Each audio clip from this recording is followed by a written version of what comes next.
Le deuxième volet que je voudrais aborder avec vous ce matin, c'est cette notion des voix qu'on peut entendre.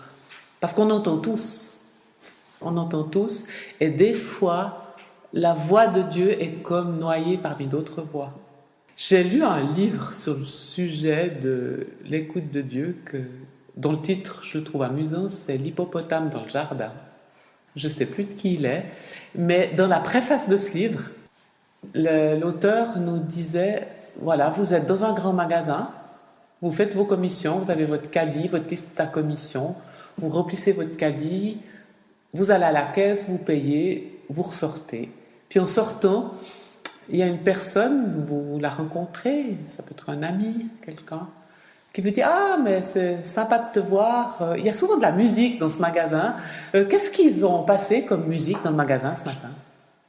Ah ben, j'ai aucune idée. Mais quelquefois, c'est ça avec Dieu.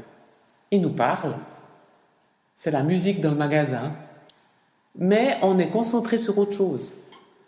On est concentré sur notre liste à commission, sur les articles qu'il y a sur une étagère, sur notre enfant qui « Maman, j'aimerais manger ça, maman, achète-moi ça ». Et on n'entend pas. Et je trouvais l'image parlante, parce qu'il y a plusieurs voix qui sont en nous. C'est comme si on avait un écran intérieur, et puis que sur cet écran, il y avait 3 projecteurs qui venaient. Peut-être même plus, mais on va en parler de 3 aujourd'hui. Et en premier projecteur, c'est la voix de l'ennemi. Cette voix, j'aimerais en parler par rapport à Jean 10, où on voit bien le fruit et les œuvres de cette voix. Jésus nous dit que le voleur, il est venu uniquement pour voler, pour tuer et pour détruire. Donc déjà, on voit le résultat de cette voix-là. Ça nous donne une bonne indication. Vous allez me dire, oui, mais les fruits, on ne les voit pas tout de suite. C'est vrai. Par contre, au moment où on entend cette voix, il y a certaines caractéristiques qui, sur le moment, on peut les repérer. Et je vous dis certains éléments, moi, qui m'ont aidé. Dans les caractéristiques de la voix de l'ennemi, la première que j'aimerais relever, c'est le fait qu'il questionne ce que Dieu dit. Et il a commencé tout de suite, Genèse 3, verset 1, donc avant la chute. Il dit, Dieu a-t-il réellement dit? Il commence par semer le doute en moi. Et puis non seulement il sème le doute, mais il déforme la parole. Parce qu'il dit, Dieu a-t-il réellement dit que vous ne deviez manger d'aucun des arbres du jardin? Alors que Dieu avait dit, vous ne mangerez pas, vous pouvez manger de tous les arbres sauf de celui-là, qui était l'arbre de la connaissance du bien et du mal. Donc, non seulement il met le doute, mais en plus, il déforme la parole. Il la sort de son contexte aussi. Il connaît la parole de Dieu. On le voit dans la tentation de Jésus dans le désert. Il a cité la parole. Je vous lis dans Luc 4. Il dit à Jésus, si tu es le Fils de Dieu, jette-toi d'ici en bas, car il est écrit, il donnera des ordres à ses anges à ton sujet, afin qu'ils te gardent, et ils te porteront sur les mains, de peur que ton pied ne heurte contre une pierre. Et il cite le psaume 91, ou le psaume 91 pour les Suisses qui nous écoutent. Ça, c'est une première manière qu'il a de parler. Une autre manière, c'est qu'il attaque notre identité. Il nous dit, mais tu vaux rien, mais t'es nul, puis t'es encore tombé dans ce piège. Où il nargue, avec Jésus, il lui a dit, mais si tu es le Fils de Dieu, tu peux bien faire ça. Il conteste notre valeur. Et évidemment, avec ça, on trouve une autre caractéristique, c'est qu'il nous condamne. Il nous accuse. D'ailleurs, un de ses noms, c'est l'accusateur. Il nous dit que c'est sans espoir, que de toute façon, pour nous, ça ne changera pas. Il nous remplit de pensées négatives aussi. Une chose qui m'aide aussi à réaliser, c'est qu'il nous incite, dans certaines situations, à prendre des décisions rapides, à nous stresser. Si vraiment tu veux obéir à Dieu et lui montrer que tu es obéissant, il faut décider tout de suite. Il nous laisse comme pas le temps de la réflexion. Il faut aussi appeler à nos sens. où nos décisions seraient basées davantage sur ce qu'on voit, sur ce qu'on sent, plutôt que sur ce que l'esprit nous dit. Vous voyez un petit peu ce genre, vous l'avez expérimenté, mais le fait de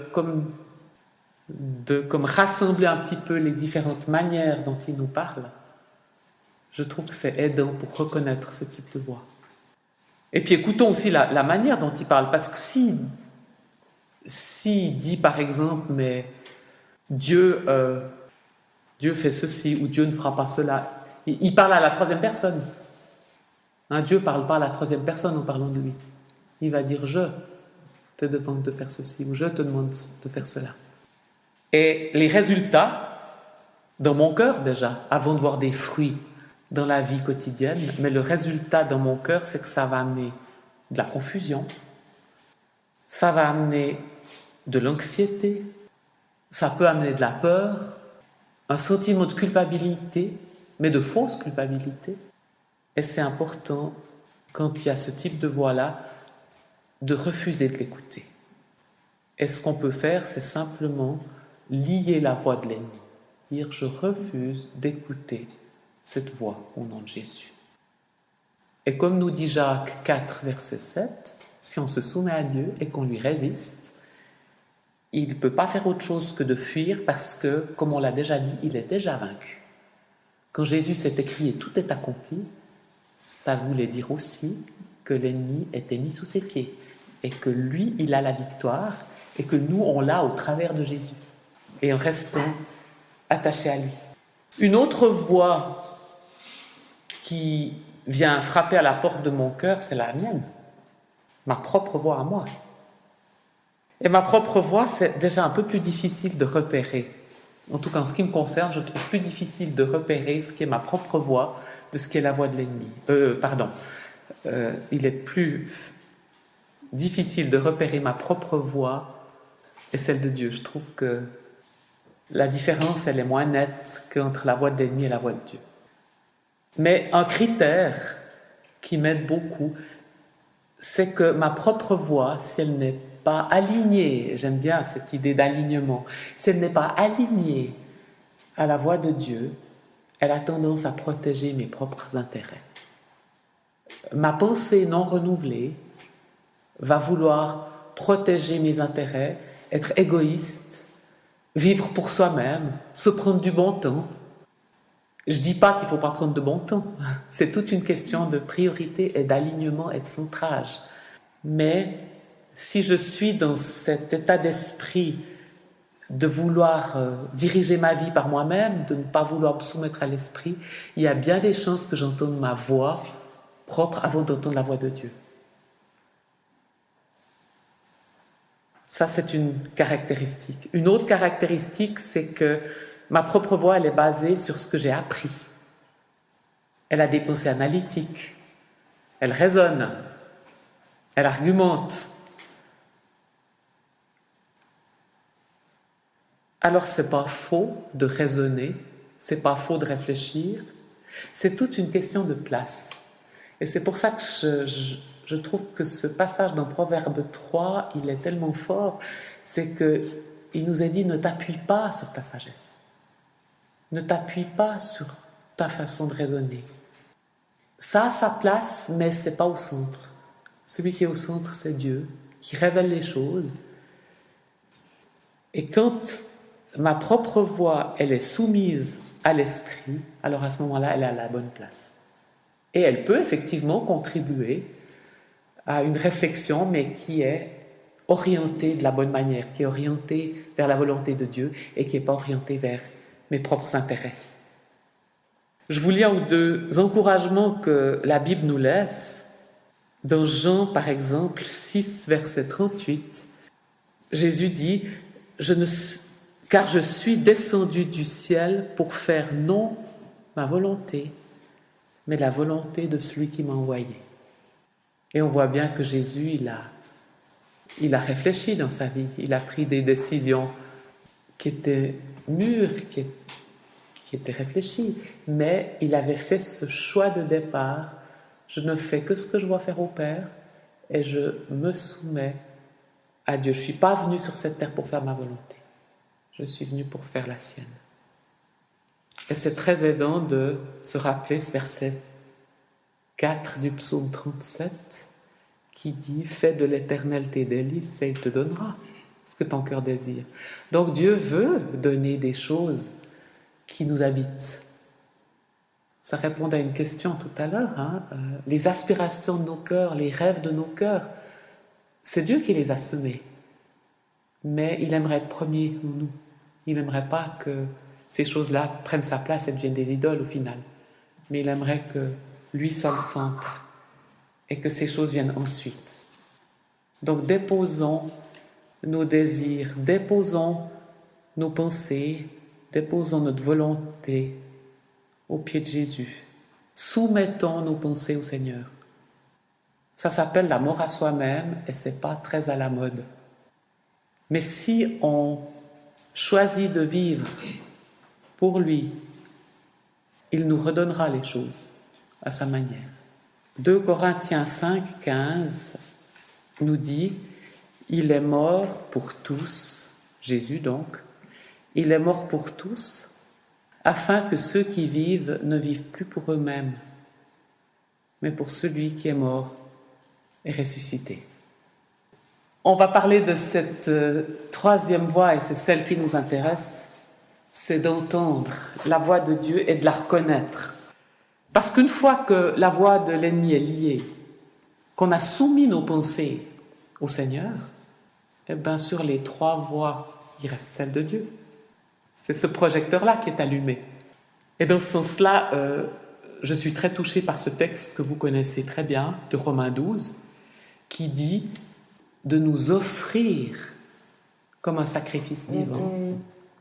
De nous offrir comme un sacrifice vivant, de soumettre nos pensées, de nous laisser transformer par le renouvellement de l'intelligence. Pourquoi ?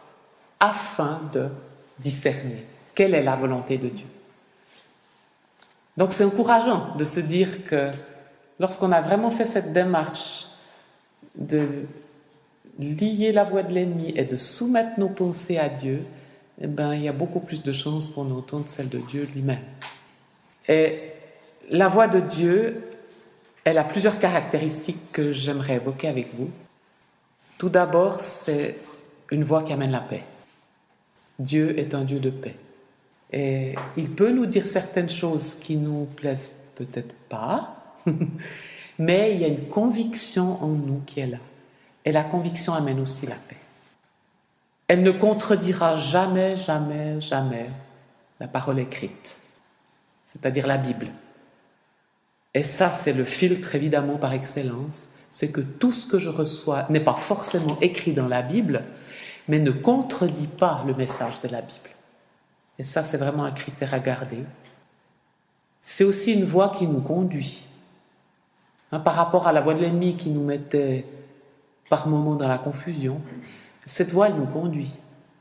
Et on peut nommer plusieurs textes à ce sujet. Je vous citerai simplement un bout du psaume 23 que vous connaissez bien, où il nous est dit « Il me dirige près des eaux paisibles, il me conduit dans les sentiers de la justice. » On voit que c'est une voie qui nous conduit quelque part, qui a un but. C'est souvent une voie qui est douce, une voie qui est un peu comme un fleuve tranquille qui coule en moi. Puis des fois, c'est tellement doux que je me demande si c'est moi ou si c'est Dieu. Mais dans la mesure où elle apporte le type de fruit que je viens déjà d'évoquer, on peut se dire « Ok, ça c'est Dieu ». C'est une voix qui encourage, parce qu'elle nous voit aussi en devenir. Parfois, c'est une voix qui peut être ferme. Il y a des fois où Dieu a vraiment corrigé des choses dans ma vie. C'est dit dans la première épître de Timothée, je crois, que la parole de Dieu, elle est là pour nous discipliner, pour nous corriger, pour nous instruire, quelque part pour nous remettre sur le droit chemin si on dévie. Ça fait partie de l'amour, d'être remis sur le bon chemin si on dévie. Donc parfois cette voie elle est ferme, dire non, c'est par là le chemin, mais c'est jamais accusateur. C'est dans le but qu'on ne se fasse pas voler ce que Dieu a pour nous. C'est dans le but de nous emmener toujours plus là où il a préparé des choses pour nous. Et dans les résultats et dans les fruits qu'il y a dans mon cœur, ça crée une réaction particulière souvent. Ça peut créer de la joie, ça peut créer de la foi, ça peut créer de l'enthousiasme, ou se dire « Ah, mais oui, c'est ça, comment j'y avais pas pensé avant. Ah, mais ça répond justement à cette question. » Il y a comme un flash qui s'allume en nous. Hein?